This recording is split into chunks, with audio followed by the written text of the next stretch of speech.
Šiame interaktyviame vaizdo įraše nagrinėjami veiksmingi problemų sprendimo būdai, padedantis įveikti iššūkius vedant edukacinės veiklas jauniems vyrams. Išmoksite atpažinti ir analizuoti mokymosi kliūtis, kurti adaptyvias strategijas, bendradarbiauti su dalyviais kuriant sprendimus ir taikyti kūrybiškus metodus, kad užsiėmimai būtų produktyvūs. Peržiūrėję šį vaizdo įrašą, atlikite trumpą testą ir patikrinkite savo žinias. Pirmasis žingsnis problemų sprendime yra nustatyti, kas iš tiesų trukdo mokymuisi. Kliūtis gali būti logistinės, pavyzdžiui, erdvė, laikas ar techninės problemos. Tarpasmeninės, kaip konfliktai, maža motyvacija ar įtampa grupėje. Asmeninės, pavyzdžiui, nerimas ar pasitikėjimo savimi stoka. Ieškokite dėsningumų. Kas yra neaktyvus, kada kyla problemos, kas sukelia įtampą. Pagrindinės priežasties supratimas padės jums pasirinkti tinkamą sprendimą. Kai atpažįstate kliūtį, kitas žingsnis yra prisitaikymas. Prisitaikymo strategijos padeda reaguoti realiuoju laiku, neprarandant dėmesio. Pavyzdžiai – supaprastinti arba sutrumpinti veiklą, kai dėmesys sumažėja. Siūlyti lanksčias dalyvavimo galimybės tiems, kurie jaučia nerimą. Naudoti skaitmeninės priemonės, kai fizinės medžiagos nėra prieinamos. Pritaikyti toną arba tempą prie grupės energijos. Prisitaikymas nėra atsitiktinis improvizacijos menas, tai gebėjimas reaguoti į dalyvių poreikius. Veiksmingas problemų sprendimas nėra tai, ką moderatoriai daro dalyviams, bet tai, ką jie daro kartu su jais. Įtraukiant jaunuolius į sprendimų paiešką, ugdomas atsakomybės jausmas ir pasitikėjimas. Pabandykite. Užduoti atvirus klausimus.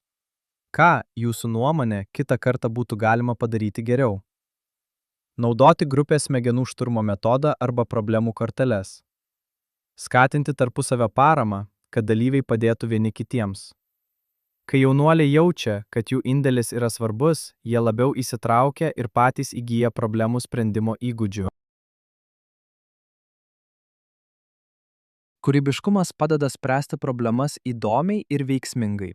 Naudokite neformalias švietimo priemones, pavyzdžiui, pasakojimus, vaidmenų žaidimus ar vaizdinės metaforas, kad galėtumėte įvairiais kampais pažvelgti į sunkumus. Pavyzdžiui, paprašykite grupės narių sunkumą ar kliūtį pavaizduoti naudojant kambaryje esančius daiktus.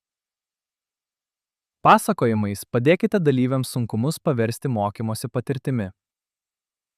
Skatinkite humoro ir žaismingumo jausmą susidūrus su nedidelėmis nesėkmėmis. Šie metodai užtikrina dinamiškas sesijas ir ugdo tiek moderatorių, tiek mokinių atsparumą. Apmąstymas ir refleksija yra tai, kas patirtį paverčia augimu. Po kiekvienos sesijos paklauskite savęs, kas pavyko gerai, ką galima būtų pagerinti kitą kartą, kaip dalyviai reagavo į pokyčius. Skatinkite grupę taip pat dalyti savo nuomonėmis. Įvertindami savo metodus, galėsite patobulinti savo moderavimo stilių, tapti užtikrintesni ir nuolat tobulinti savo sesijas. Problemų sprendimas nėra susijęs su klaidų vengimu, tai bendras mokymasis iš jų. Kiekvienas užsiėmimo metu kylantis iššūkis yra proga stiprinti pasitikėjimą ir kūrybiškumą. Kai jaunimo darbuotojai derina sąmoningumą, prisitaikymą, bendradarbiavimą ir refleksiją, jie ne tik sprendžia problemas, bet ir kuria stipresnes mokymosi bendruomenes. Geras moderavimas nėra susijęs su tobulumu, svarbiausia yra gebėjimas lanksčiai reaguoti. Dabar kviečiame atlikti testą, kuriame galėsite pasitikrinti savo įgytas žinias, atsakydami į 4 klausimus.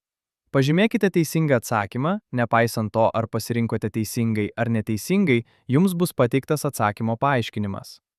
Pradėkime.